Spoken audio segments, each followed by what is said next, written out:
Field of 68 After Dark.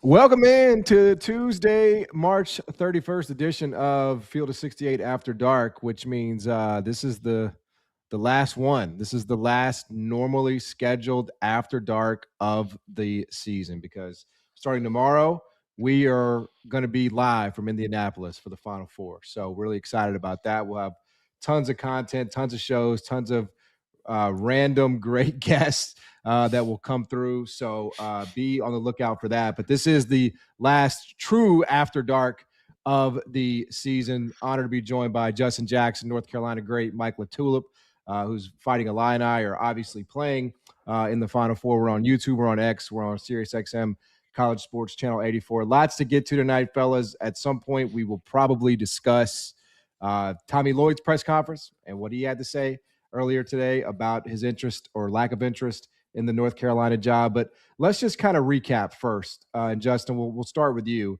When you're looking back at the Elite Eight, what was your biggest takeaway from that round of games?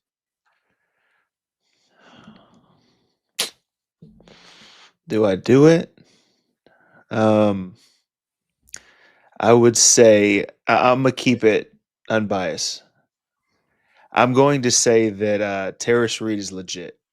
I remember watching him last year behind Sampson, and, he would get minutes, if he was playing well. If not, he was kind of just considered the backup.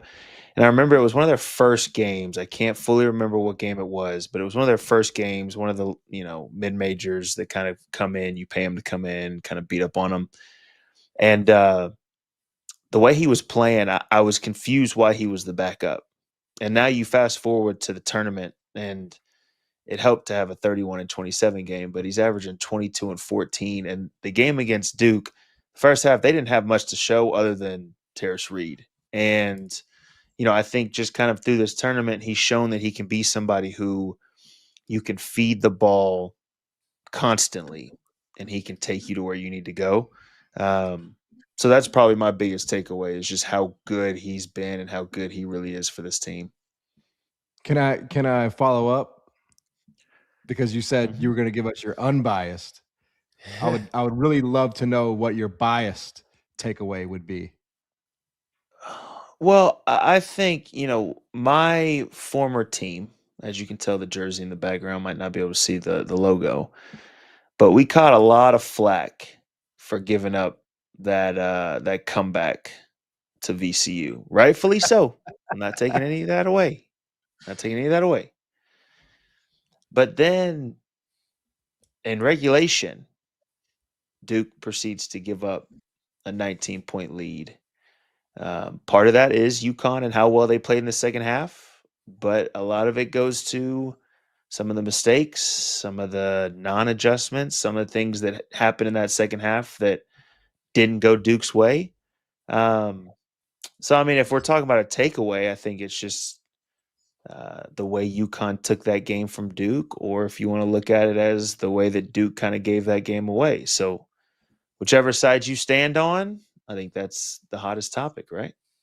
It's pretty amazing that both schools gave up the exact same lead. Like, I mean, that's just really, really perfect. Although, like you said, Justin, that one was in regulation, and UNC's was overtime. So, Mike, what about for you? I mean, I'll tie it together a little bit here. I think Terrace Reed, that wasn't my choice, but it's a great spot to start, because UConn's not in this game in Indy without him. I think there was that 7.5 minute mark to really like the last 7.5 minutes of that game. There's like a 5-minute stretch where, you can look at the Mullen shot, you can look at the two Demery threes, and you can look at the Caravan three, but Terrace Reed, the pass that he makes on the baseline to Demery to make it 55-62, just an unbelievable kind of drift pass on the baseline that I think just like a ton of bigs wouldn't have the presence of mind to make that play. They'd probably try to go up with it.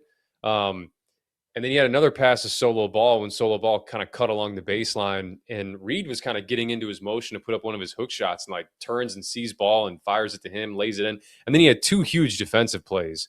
He had a switch on Caden Boozer where he leveled him off and got a stop. And then he had the steal on Cam Boozer with like a minute 15 left in the game. I mean, like all these winning plays that he made, even though some were earlier in the game, like they made all the difference, because you don't get to that last second shot from Mullins without what Terrace Reed did. So I wanted to piggyback off of Justin there. But my biggest takeaway was the freshman, overall in the Elite Eight. I think for Arizona, what you got out of Karchenkov and Pete and Burries, they shared the court with the 3 winningest active players in college basketball, and they just dominated. Keaton Wagler propelled Illinois to a win. And still remains one of the craziest stories in college basketball. And then obviously Mullins sends UConn to Indy with that shot. And if I want to throw some love to a freshman at Michigan, I'll throw Trey McKinney in there, because I thought he was great with 12 points off the bench. So that's just been the story all year, it's felt like, and these dudes delivered in the Elite Eight. When you think about the Mullins shot and you sort of compare it to some of the great ones that we've seen in recent memory, Justin, how high does that shot rank for you in recent memory? I mean, it's right there with Luke May's shot against Kentucky. I mean, it's got to be right there. Now, I think it might be a step above because of the fact that they had the unbelievable comeback. We were up most of that game. It was a back and forth game. But for that to be how they sealed the comeback win, I think kind of puts it – I mean, that puts it in the upper tier with that, heck, I was, I guess, a part of some legendary shots, but Marcus Pages, Chris Jean, like all of those guys, it's got to be the same. That's where I thought you were going first. I thought you were going there first. I mean, I got to put it right below those 2 shots, Marcus's and unfortunately Chris's. But I mean, I don't know. I mean, it's got to be on the Mount Rushmore of shots in the NCAA tournament, right? Like when it comes to that type of stuff. I think you hit it right. I mean, the comeback and just the dramatics of it. Let me just, if it's not too raw, if I could just ask you, because I just noticed, I've seen, you see those highlights, right? So many times of Chris making that shot. In that moment, does it even hit you that just happened? Like, because you guys didn't really react. You kind of just walked off. Like, what's that feeling like? We really don't hear about that side of it a lot. Well, I'll say this first and foremost. You see that clip all over the place, and we don't get paid one bit for it. So that's kind of the crazy part. But no, I've always told everybody when it comes to that shot, like I've never seen confetti fall so simultaneously to the ball going through the rim ever. Like I've never felt that in my entire life. It felt like I turned around and the ball was just going into the rim and the confetti was falling on us. So, I mean, yeah, you feel it. But at the same time, like there's a part of you that like wants there to still be time, even though there's no way there is. But I mean, that's the saddest I've ever been in basketball, ever. That's the hardest thing I've ever had to go through. Like, so there's so many emotions. Like when I saw Duke, that's the one thing. When I saw Duke, when I saw Caden, when I saw those guys after that loss, most people would be basically talking about how crazy the comeback was, how crazy the shot was. For me, man, I had like my thoughts were with them because I know how that locker room is after that kind of shot. And there's not much light in there. I'll say that. And so, yeah, it's wild. And in the moment, you don't realize like you're a part of basically the greatest shot, if not the greatest, one of the greatest shots in NCAA tournament history. You're just pissed that you just got gamed. So it's a wild time, man. Mike, what about for you? We're talking about just sort of, you had the Suggs shot against UCLA. That one kind of comes to mind. Yeah. Lamont Butler. Lamont Butler. Exactly. Yeah. Another really underrated one, and it wasn't a game-winning shot because he got fouled on it, but the Kyle Guy 3 free throws in the national semi, like that I think when you talk about the pressure and having to like compartmentalize each one of those free throws, like I think that's, to me, that's one that gets under discussed because it wasn't like a moment, but they don't win a national title without him doing that. And so that's certainly up there. I mean, like there's other ones throughout the, like you have like the Jesperson half court shot and all those ones that were in like earlier rounds. But those I think are the big ones. I mean, we mentioned we mentioned the Jenkins one, the Luke May one. That one of my other favorite ones that, again, this was kind of like a stunner in 2017 was Chris Chiozza. Yeah. The kind of like floater, like he splits the defense and shoots like a 3-point floater and ends up like 11 feet inside the arc. There's just, I honestly, like, I think CBS put out a promo for the Final Four, which I thought was like legitimately like one of the best videos I think I've ever watched. And it's amazing the moments we got in this tournament alone. Like I forgot about the Fulgaris one. I forgot about, I know they weren't necessarily like buzzer beaters, but we got some insane moments, man. Yeah, I'll never forget the Fulgaris one because it was a huge loss for me. I'm still recovering from. So yeah, I'll never forget that one. All right, let's go through some of these teams if we got to identify, and we'll sort of do the full game preview here a little bit later in the show. But Justin, if we had to just do one key for each of these teams, let's just kind of work down the list. Let's start with Arizona. Obviously, a huge game against Michigan, which some are calling the national title game, but just in general for them, the next two, what's going to be the biggest key? Yeah, I mean, I think for them, it's win the 3-point battle. And I think it's different for this Arizona team. When I say win the 3-point battle, a lot of times you would say you have to make more threes than the other team. For Arizona, it's a matter of getting good ones and knocking down good ones. You're not going to force Arizona to shoot a ton of threes. That's not the way their team's made up. It's not the way their system runs. But like just when you look at the Purdue game, right? They go into the second half down, right? In the first half, Purdue was 7 for 14. They were 1 for 6, right? Obviously not necessarily guarding the 3-point line great. They didn't shoot it great. Second half, Purdue's 1 for 8 and Arizona's 4 for 9. So it's not like Arizona just blew the roof off with their 3-point shooting, but they obviously guarded the 3-point line better and they got better ones and knocked them down whenever they needed to. And so I think going into this game where the matchups are just going to be unreal, like we can hit on this later, but you look at the matchups, I think one of the big things is the 3-point line with this Michigan and Arizona game. So for Arizona, it's winning that 3-point battle, I think, is the key for them. Mike?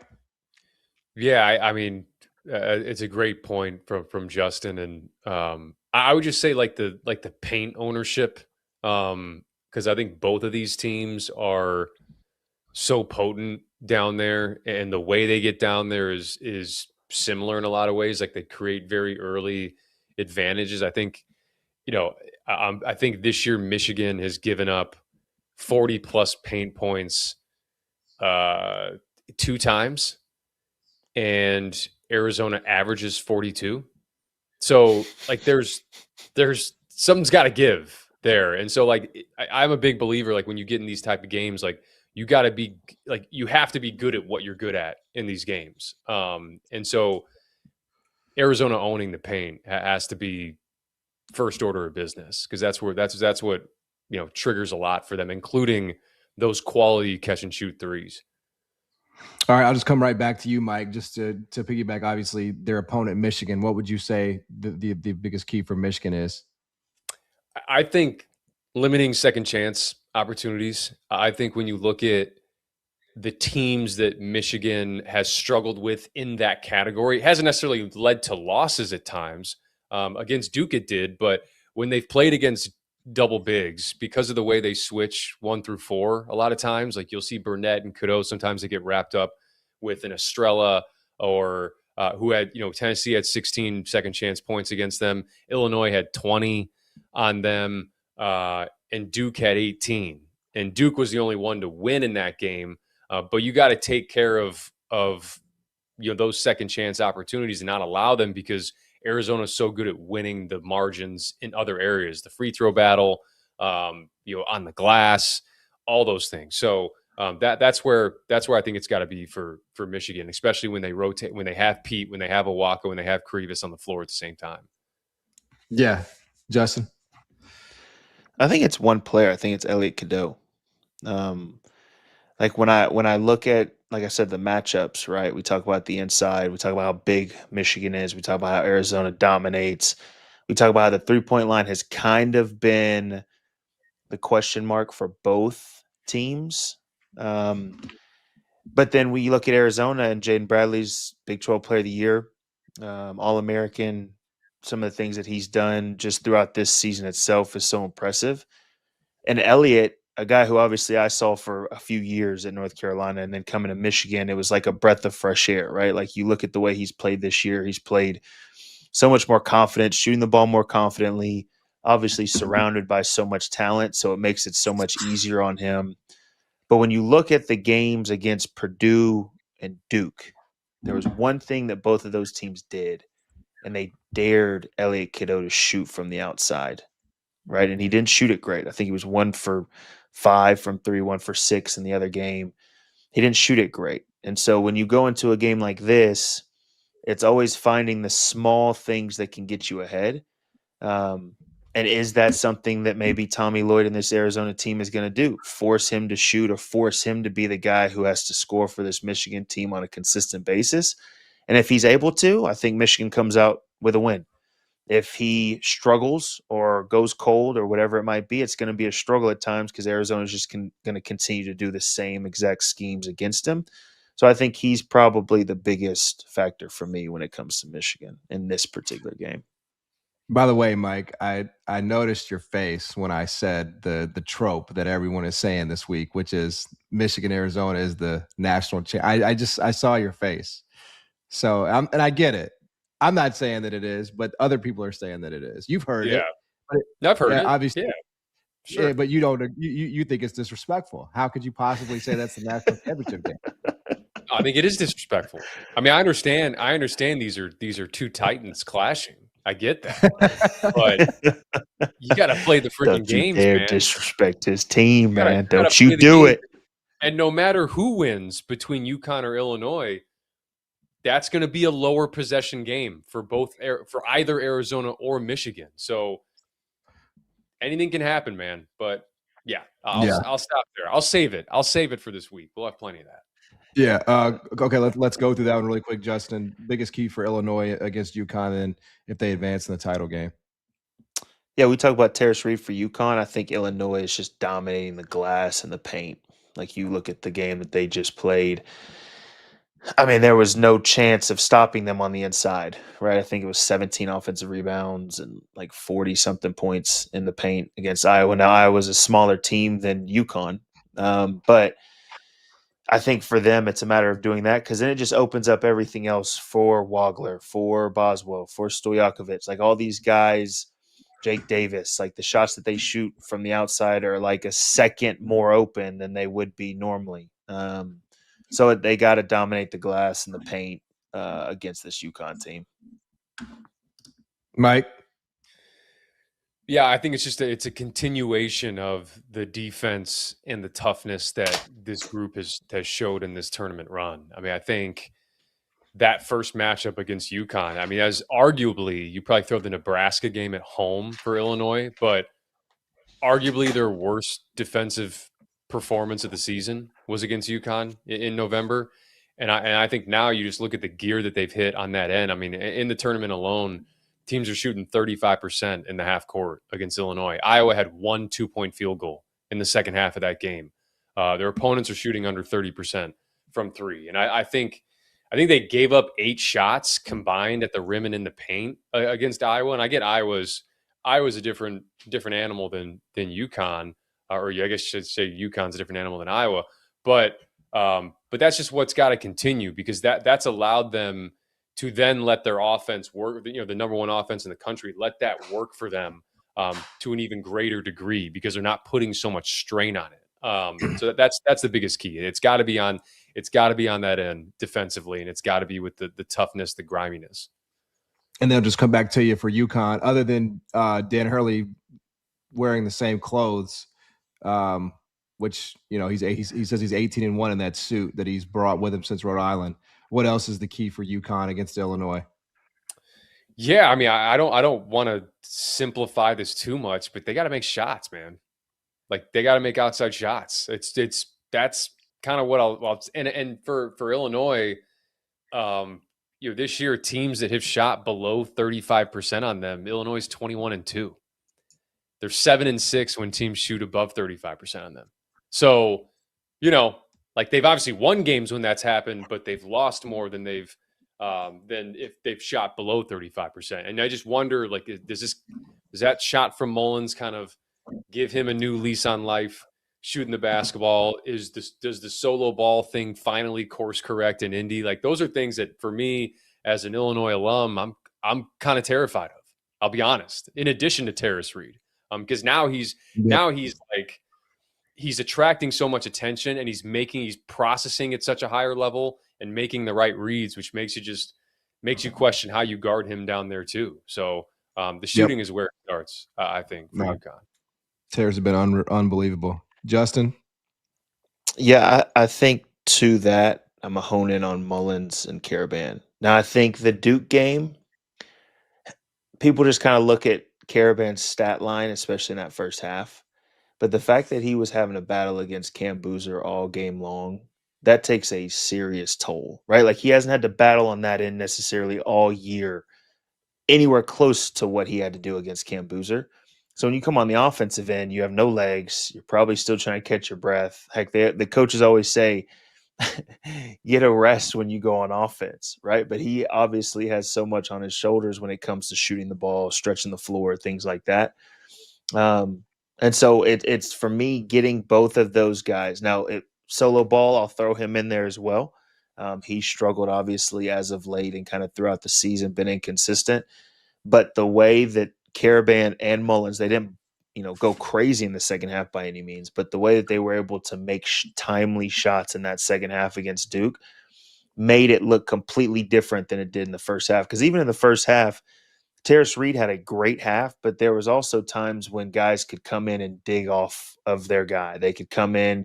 Cam Boozer had a couple blocks from the weak side coming off of Caravan, right? Like, so there was a lot of things in the first half that they could do that I didn't feel like they were as comfortable doing in the second half because guys were hitting shots at the right time. And so I'll hone in on those two guys, try to get them, let them see one go through early, hopefully get them going early, because then everything just kind of feeds off of that, I think. Yeah, should be an absolute banger of a Final Four, no question about it. We'll preview some of the matchups more specifically, talk a little bit about North Carolina's search perhaps at some point and who they might be looking at and if he's in this Final Four, all that and more. Lots more to get to. Field of 68 after. As you know by now, we have teamed up with BetMGM again this season. We'll be using BetMGM lines to make all of our picks, and we will have special offers for Field of 68 fans, including same-game parlays, best-in-class live betting, and daily odds boost. If you haven't signed up for BetMGM yet, use bonus code FIELD to get up to a $1,500 first bet offer on your first wager with BetMGM. Here's how it works. You download the BetMGM app, you sign up using bonus code FIELD, you deposit at least $10 and place your first wager on any game, and you receive up to $1,500 in bonus bets if your bet loses. Just make sure you use that bonus code FIELD when you sign up. Make this college basketball season one for the history books. Make it legendary. And don't forget, if you haven't signed up for BetMGM yet, use bonus code FIELD and get your $1,500 first bet offer today. March Madness is here, and you know what that means. It's a time of excitement and a time when legends are forged. In other words, it's a time to wear chubby. Skies out, thighs out, baby. It's getting warmer. The clock's moved up an hour, and it's time for Chubbies. Chubbies was founded in 2011 by a group of friends with a simple mission: rid closets of uncomfortable clothes and put the fun back in functional fits. They set out to create shorts, trunks, and polos that put personality back into your wardrobe with fits that look good and feel even better. better. Chubby shorts aren't just insanely comfortable. They're built with premium fabrics that are quick drying, wrinkle resistant, and antimicrobial. Chubbies keeps you comfy, casual, and dangerously confident. For a limited time, Chubbies is giving our listeners a 20% off discount with code F68 at chubbiesshorts.com. That's 20% off your order with code F68. Give your thighs the VIP treatment that they deserve. Support our show and tell them we sent you. All right, welcome back in Field of 68 After Dark. I do want to thank everybody who was concerned about my eye situation that I had last week. It went away, and we'll see. We'll see if it comes back. I'm glad, man, you made it through. Yeah, I made it through, and Mike diagnosed me with Bell's palsy. I made sure that it was not that because I could close my eye. When it's Bell's palsy, you're not able to close your eye, and you also can't move that side of your face. I didn't diagnose. I speculated. You did. Pro After Dark doc. Yeah, you were really delicate. You're like, listen, I don't want to say that it's this, but could it be? It was more very concern. More concern exactly. on mine. Yeah. But I don't know what it was, but it's fine. So I appreciate it because they were calling me Mr. Eyeball in the comments on YouTube. Dauster was sending me those comments. So I'm back. I'm fine. And also, I do want to let you guys know, in case you're going to be in the Indianapolis area for the Final Four, we'll be broadcasting live from 4 to 7 at Tom's Watch Party tomorrow. Then it's going to be 12 to 3 on Thursday at Tom's Watch Bar. And then it's going to be 4 to 7 on Friday at Tom's Watch Bar. So just go to Tom's Watch Bar at any point, and you'll probably going to see Mike Latulip and Field of 68. So should be a good time. All right, let's talk more Final Four. That's all we got. We got 2 games. The portal's not open yet, so I don't know what you guys are hearing, but the portal is not open yet, and so nobody should be deciding where they're going by any stretch of the imagination. Justin, we'll start with you. Your boldest Final Four take is what? If UConn wins another championship, Dan Hurley has to be in the conversations with the Mount Rushmore of coaches. I mean, that's he has to be. You talk about John Wooden, Coach K, Roy Williams. You talk about those guys, 3 out of 4 years winning championships. I mean, come on. I don't really. I mean, heck, Billy Donovan when they went back to back.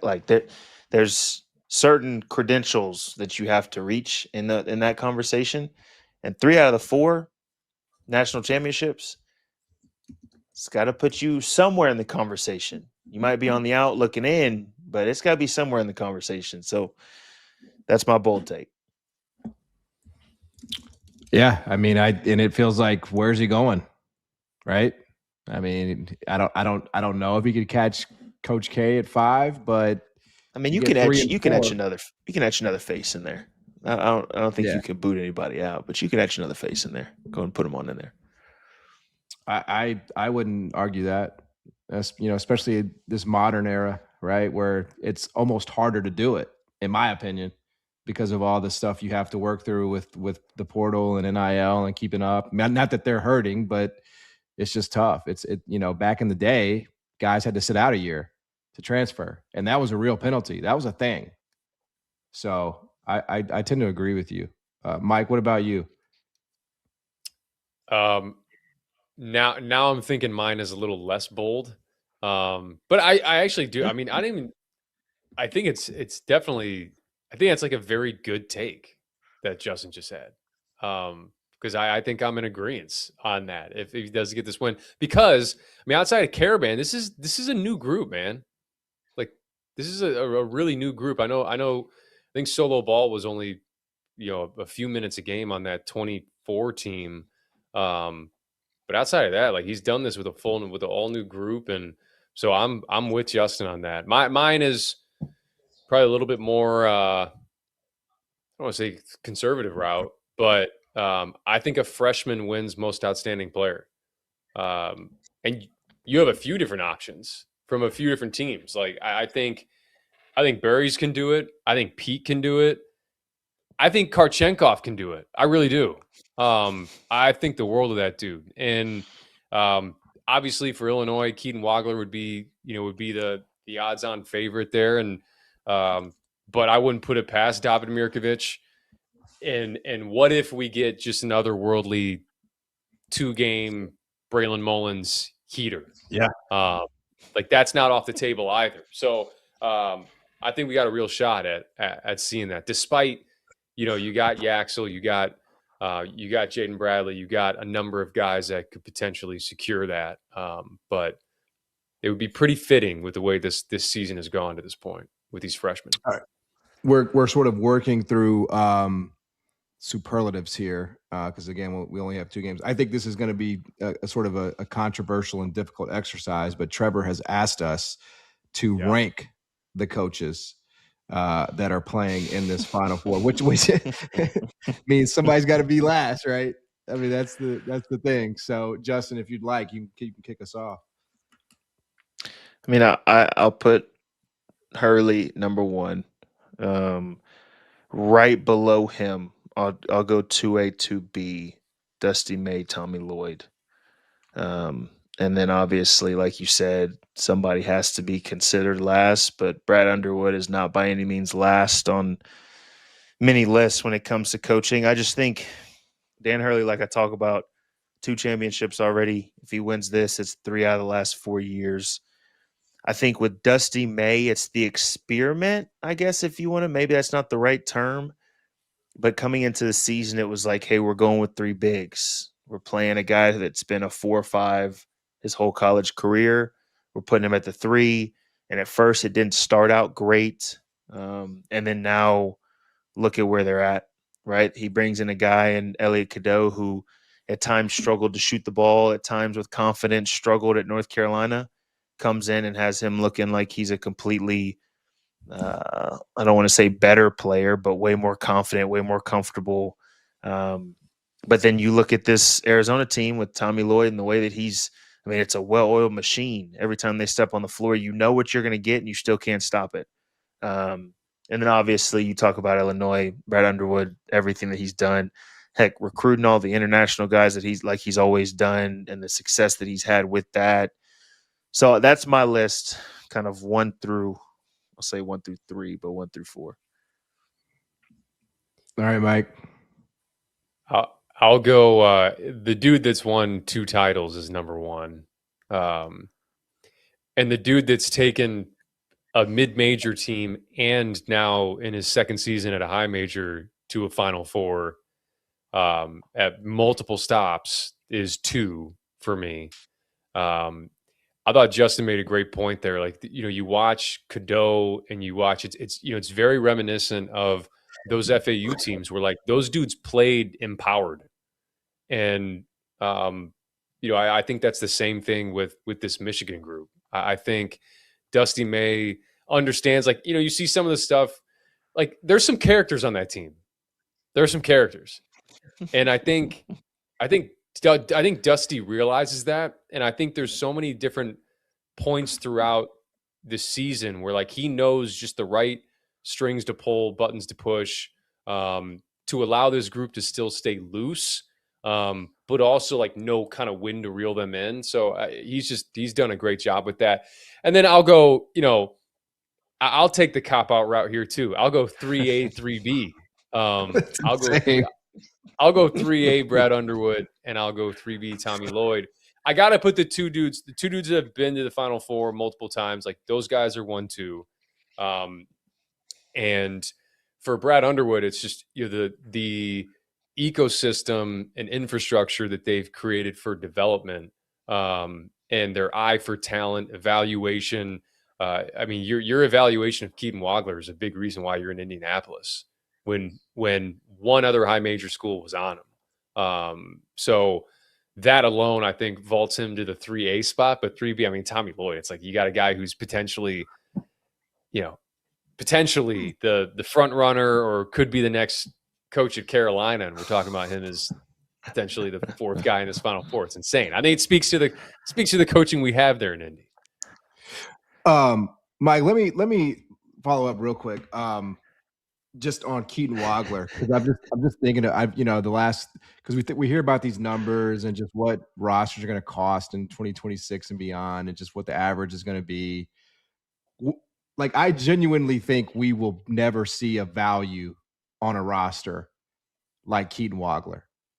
Like, I think we could play this game 10, 15, 20 years from now, and there will not be a better bang for your buck than what Illinois got with Keaton Wagler this year. Getting a number 150 ranked recruit as a freshman, and then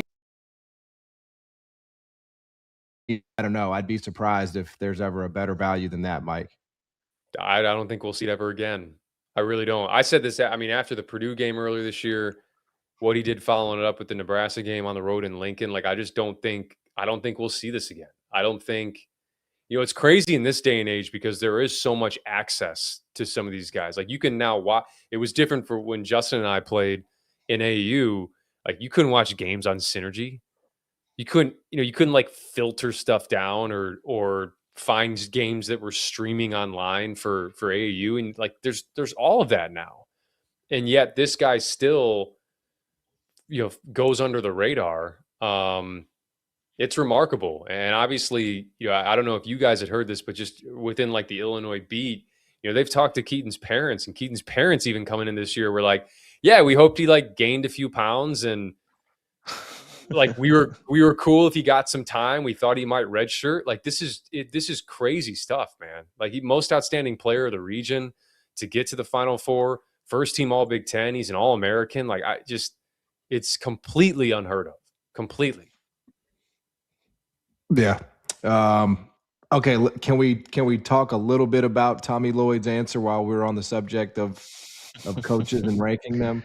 Mike thinks he's slick. That was an unbelievable segue what he used there. Go ahead, yes. John.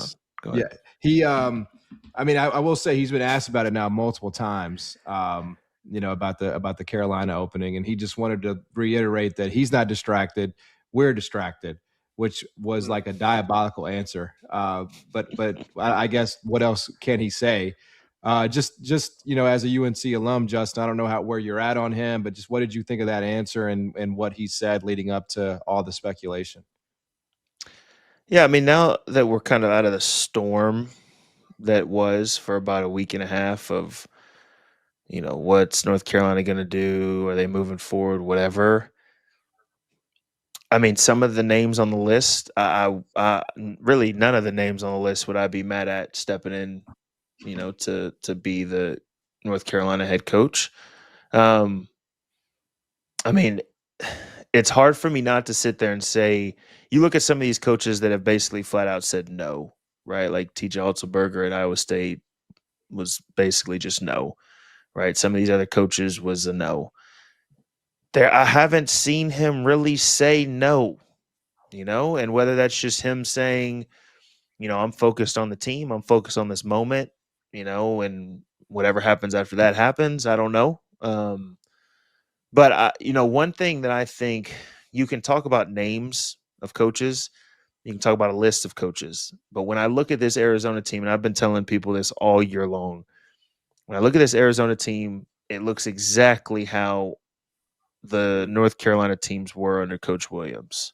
When you look at the size, you look at the offensive rebound, the points in the paint, great point guard play, right? And then you have wings that are long, athletic, can play defense, can, shoot from the outside.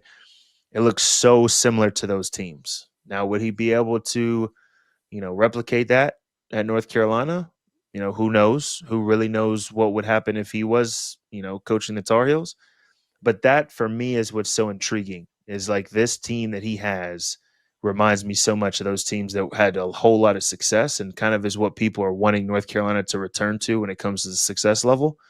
And so I think that's intriguing. I think that's interesting. And, I guess we'll kind of see how this game goes on Saturday. And if Arizona moves on, if Arizona wins the national championship, then he's going to have a hard decision to make if that's still on the table. So I guess we'll see. I'm kind of staying out of it a little bit. I answered enough questions during the big fallout that everybody had with what was going on. So now I just kind of sit by and kind of see what happens. Mike, obviously North Carolina is just it's the probably the most cush job in the country in terms of resources, in terms of support and things like that.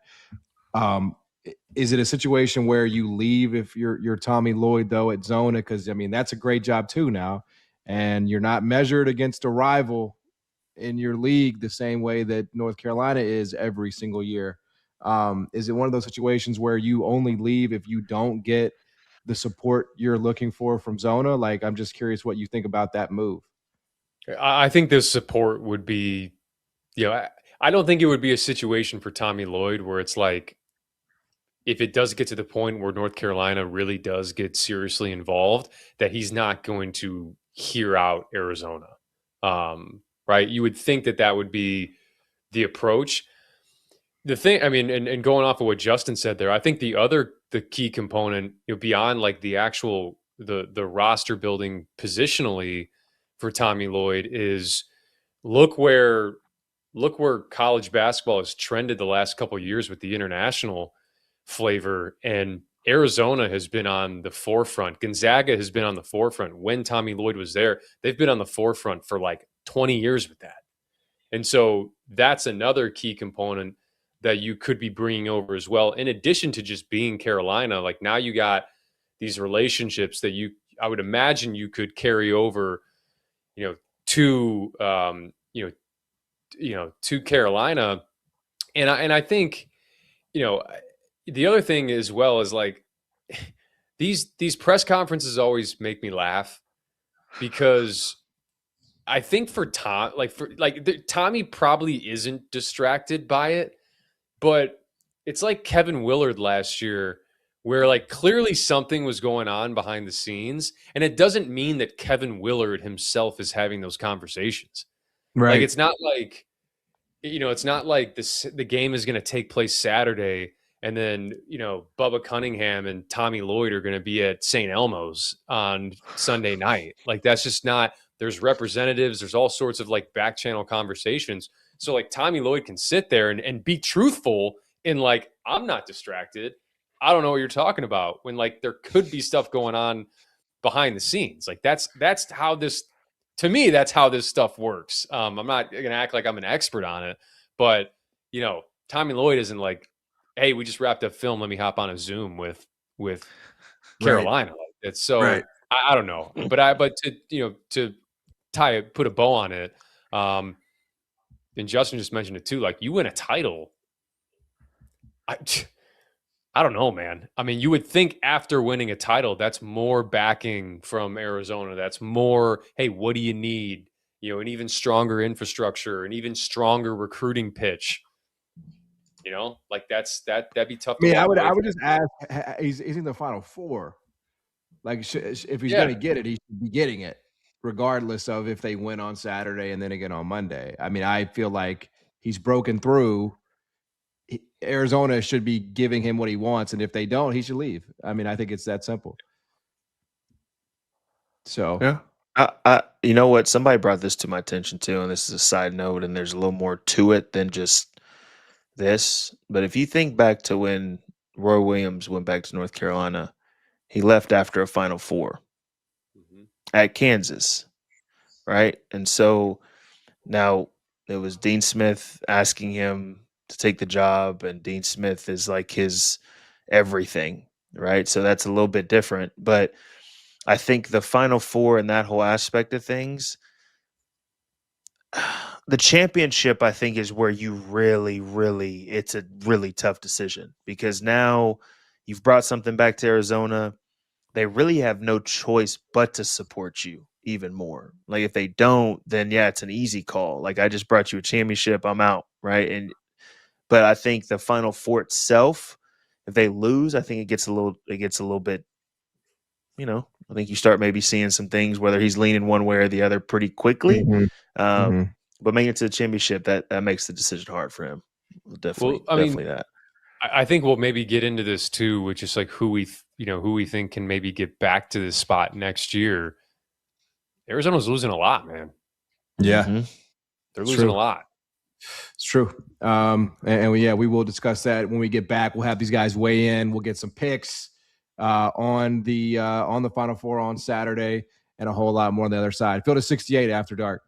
Today's episode of the Field of 68 is brought to you by Mando. Some men mask their BO with scent. Mando men get the job done right. Mando whole body deodorant was created by a doctor who saw firsthand how normal BO was being misdiagnosed and mistreated. You want a solid deodorant stick? Mando's got one formulated and powered by a mandelic acid to stop odor before it starts. You like spray bottles? Mando's is aluminum free and ideal for hard to reach places. All Mando products are baking soda and paragon free, and it's safe for anywhere on your body. Pits, balls, thighs, folds, feet, even the grundle. It's perfect for me this time of year. I'm spending 15 hours a day in an arena that hasn't had the AC turned on yet. If I didn't have Mando products, I might smell like the guy sitting next to me on press row, because Mando is clinically proven to control odor better than Old Spice. Want to try America's #1 whole body deodorant formula right now? You can find it in Walmart and Target and other retailers across the country. But for the best deals, go to shopmando.com and use code F68 for 20% off at checkout.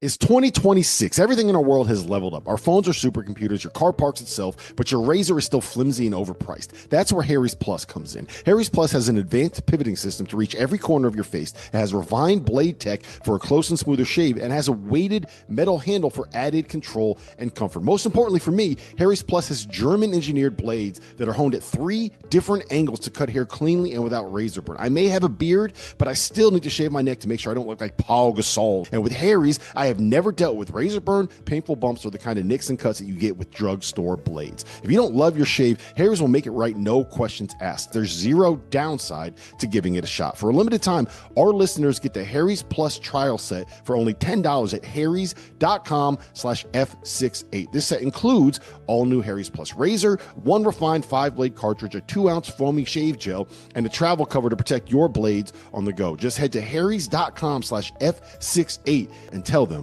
we sent you. Welcome back, Field of 68 After Dark. When this wraps up here in about 10 minutes or so, we'll do a very brief final afters of the regular After Dark season, and then we'll be in Final Four mode. So it's kind of amazing how quickly this year flew by, but we are on it. Justin Jackson, Mike LaTulip, John Martin. All right, Final Four set. Let's make some picks here. Believe Illinois. We'll start with Illinois and UConn. Believe Illinois is 1.5 at BetMGM, which I believe that's going to be the best price out there, because I see a lot of 2s. So if you like Illinois, definitely bet it at BetMGM. Justin, we'll start with you. First pass. What do you make of this number in this game? I mean, when you're talking about Final Four, I don't really know why the lines would be much more than 1.5, 2, to be honest. When I look at this game, like we've talked about it, Caravan had a tough time having to deal with Boozer. Even though he's not dealing with the possible National Player of the Year, he's still dealing with some beasts on the other side with Illinois in this game. And so I think the size of Illinois, they've got enough size to be able to at least slow Terrace Reed down and not go for 31 and 27.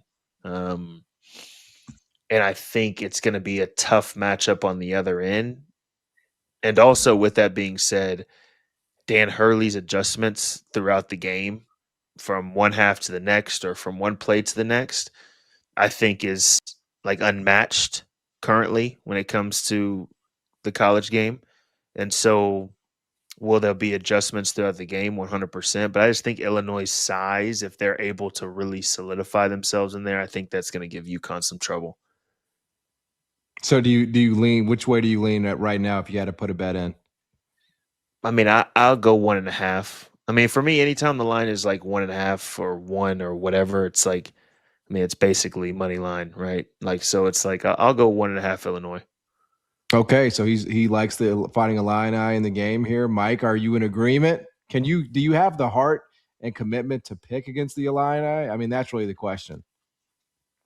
Not in this game. Not in this game. Well, if they win, we'll move on to Monday night, and we'll tackle that when the time comes. But right. I mean, I was talking to Dauster about this earlier today, but the first matchup between these teams back in November is arguably the most throwaway matchup I think I've seen between two teams. And it's not only just say that for the Illinois side, kind of for the UConn side too. I mean, Reed was just coming back from injury. Mullins was just coming back from injury. Demery was in foul trouble all game, but for Illinois, you just look at the personnel and who is getting minutes, how many minutes those guys were getting. But also it's unique to see a second matchup where it's like, yeah, the personnel's different. The scheme is different for Illinois too. Like the pecking order offensively has just completely flipped. I mean, Kylan Boswell was phenomenal in that game against UConn. And Wagler was more off ball. The pecking order was kind of like Boswell, Ivisic, Stojakovic. Now it's the pecking order is kind of like Wagler, Mirkovic, and then Stojakovic just being more comfortable finding his production off more like ancillary plays. But like you just look at the course of that game, like now inserting like Jake Davis played 8 minutes in that game. Jake Davis, just the existence of Jake Davis on the floor opens up so much for Wagler and Mirkovic and Stojakovic, all these guys. So that's a big change. I thought it was arguably the worst defensive performance for Illinois all season. I didn't think UConn felt them at all defensively. I thought the screen navigation was poor. I thought the ball pressure was poor. I thought the ball screen coverage was poor. And so I mentioned all those things for Illinois. Like, how does Illinois hold up checking Caravan? Like, that's always the question because of how much of a focal point he is in their offense, just as a screener, as a slipper, as a cutter. So that's a challenge for Mirkovic and some of these guys that are going to have to guard him. But Illinois has to win the glass this time around. They didn't last time. They have to do it this time. I don't expect them this time around to be, 11 minutes into the second half and shooting 7% from the field. Like, I just don't expect that to happen again. And UConn had something to do with that, but it's a totally different Illinois team. So I think it's going to be a very, very close game.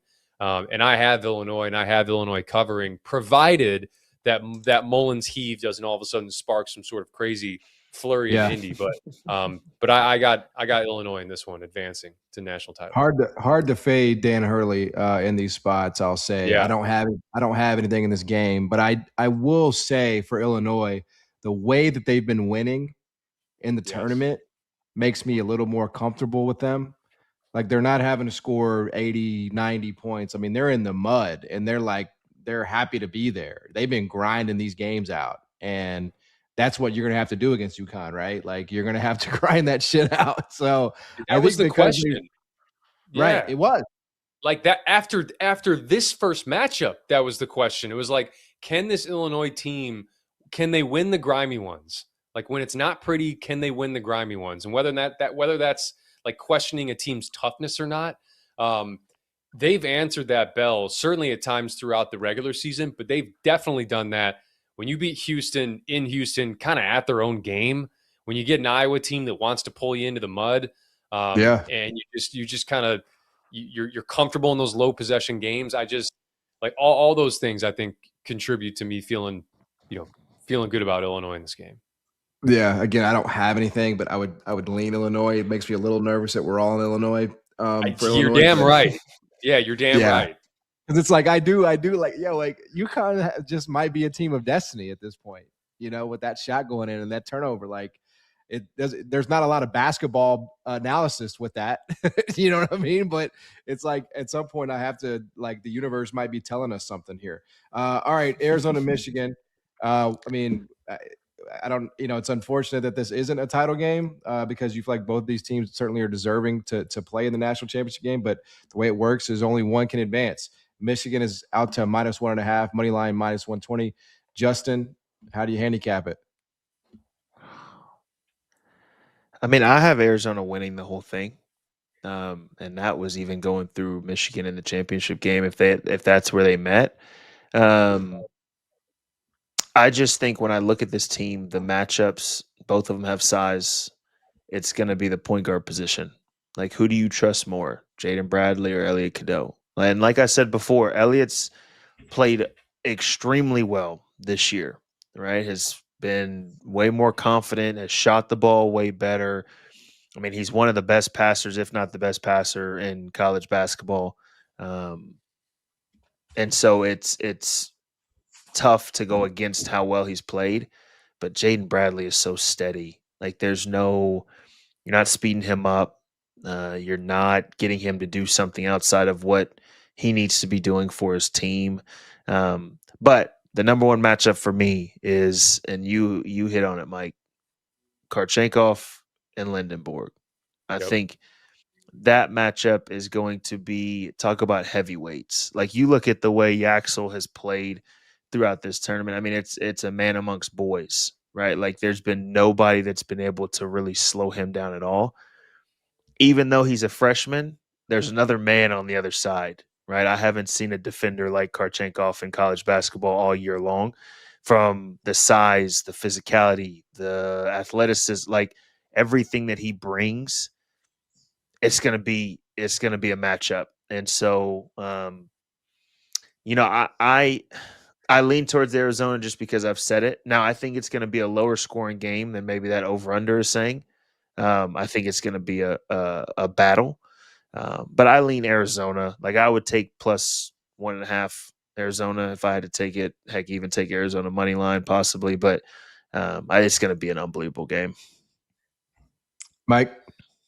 Yeah, I think these two teams have the most powerful top gears in college basketball. I think they've proven that throughout the season. And they were already operating at a very high level coming into this tournament, and they've just gotten better in recent weeks. Like Michigan's cleaned up some of the turnover issues.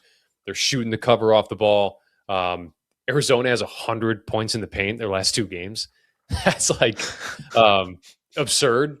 But it's funny. We were going to talk about like matchups that we really liked maybe earlier in the show. I had Karchenkov and Lindenberg because I think it's a needle mover potentially for both those guys when you look at their NBA draft stock, depending on how they play in this game.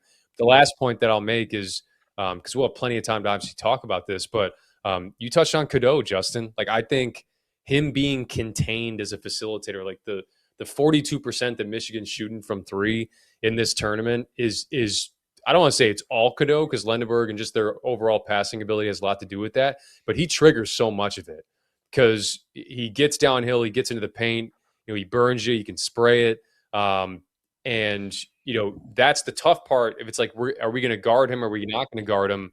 Because you kind of want to pressure him to not give a quarterback a clean pocket. And he's 40% from three this tournament. He's 33 assists, 7 turnovers. So that's I think he may honestly be the key in this game. But there's so many fun matchups in this one. So I lean Michigan in this one. I picked Arizona to win it in the bracket, but Michigan's kind of won me over throughout. Yeah, there you have it on opposite sides. All right, we're going to head over to the afters for just a little bit here on the last regular season after dark of the season.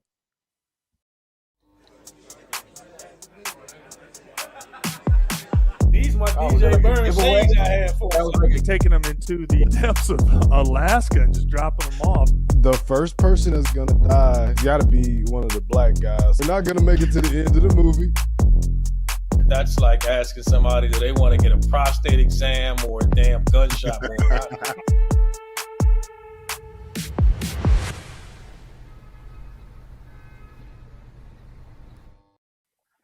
Welcome in to is this going to be the last afters? This has to be the last afters, right? Like, because we're going to be doing shows from Indianapolis, so I think this is technically going to be the last afters. I don't know though. Rob Dauster might force you guys to do an afters at some point. Justin Jackson, Mike LaTulip, John Martin here with you tonight. All right, Trevor, what did we not hit, man? What did we not get to? I think we'll be doing an afters for Saturday and Monday because that's a normal after dark after the games. So it may not be the last one. All right, but fair enough. Last normal one. Let's quickly hit on the last superlative that I don't think we hit on, which is which team is most poised to get back to the Final Four next year out of these 4 teams. All right, Justin, you want to take the first crack at that one? Whew. I mean, Mike already hit on the fact that Arizona is going to be losing a whole lot, right? And obviously the coaching situation, whatever happens there, could change things up. But I look at this Michigan roster and what they could possibly bring back, and their recruiting class coming in, I think is top 5 maybe currently. When it comes to the high school situation. But you look at the roster, if Elliott comes back, he's only a junior. Kaysen comes back off of injury. He's a sophomore. Who else? Morez Johnson is a sophomore. You have Adai Mara, who's a junior. Trey McKinney, freshman, right? Like, so you've got a lot of guys that not only are they returners, but they've played in probably every possible situation that you would see getting to this point in the season. So I got to lean towards Michigan just from the experience that they'll have if they bring those guys back, if they're able to keep all of those guys and bring in some other freshmen that come in. I got to lean towards Michigan. Mike? Yeah, I mean, in a way, I agree with Justin. I think I can see my video getting choppy here, but I think I'm good now. Can they get one of those bigs back? And Yaxel's gone, but I think for both Mara and Morez, I think they've just kind of firmly played themselves into the first one. And so you mentioned the recruiting class, like obviously they had, whether it's, Costello, Hartman, like they're bringing in a few good players. They're obviously going to address some things in the portal. And again, I don't want this to be a homer pick here, but UConn, you could get Ball, Demery, and Mullins back. Theoretically, they would really have to solidify that front court. Arizona, there's a chance you lose your top 7. Michigan, we just talked about. Illinois, man, like David Mirkovic is coming back. Stojakovic could be coming back.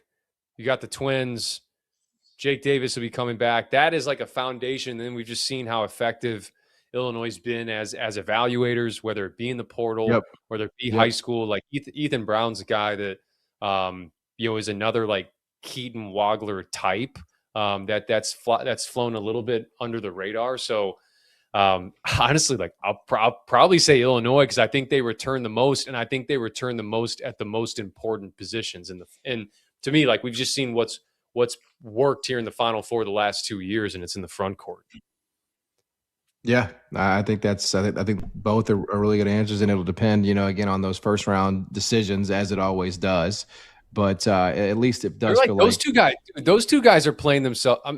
Obviously, Yaxel. I think you can. I talked about this watching that Tennessee game. I think if once you get past that top 7, like once you get past the Boozer, dybantsa, Peterson, Wilson, Acuff, Wagler, Brown, I may be missing someone. But like that 8, I think once you pass that, I just think if you're a GM, you're going to have a hell of a hard time passing up on Yaxel at like 9 or 10 when you're like, dude, tools, he's out of the box ready. Like we understand like the shelf life on some of these players now where it's like, hey, even though he's 22, 23, he can play 12, 13 years, just given his skill set. And then Morez just continues just with the switchability defensively, how toolsy he is, like his ability to step out now and knock down shots. Like he's looking like he could ascend to, I think he's going to test really well. And he's a guy that could be like a top 15 pick. I think seeing Mara be like mocked at 24 is like absolutely insane to me, given his skill set. So I don't know. That may be a total reload in the front court, which, by the way, they had to do last year, and they did it when Wolf and Golden were one of the best front courts in America. Yeah, no, absolutely. It's going to be fun. It's going to be fun to watch it all play out. But we got games, boys. We got games on Saturday, and then we crown a champ on Monday. So we're going to have shows all week from Indianapolis. Mike Latula will be there. I'll be there. Justin, we'll be thinking about you. I'm already tuned in. So he's been ready all year. Yes, I've been ready. I've been here for 4 years, John. 4 years waiting. Yep. I moved to Indy. I moved to Indy for this exact moment. It's a big responsibility, man. No pressure whatsoever. It's going to do it for us here on the Afters again. I just got to say, I'm picking UConn because there is no shot I'm letting this entire panel pick Illinois and get graphic curse. Okay. So I have UConn winning by 20. So Thank you, Trevor. now we can go to bed. Okay. Speak it into existence, man. That's good. That's a good strategy, really. It's a good. He's playing the game the right way. There's no doubt about that. It's going to do it here for us on the Afters. Again, keep it locked. We're going to have shows all week from Indianapolis for the Final Four. Of course, this is where you can find the most comprehensive college basketball coverage in the world. For Justin Jackson, for Michael Tulip, I'm John Martin. Have a great night.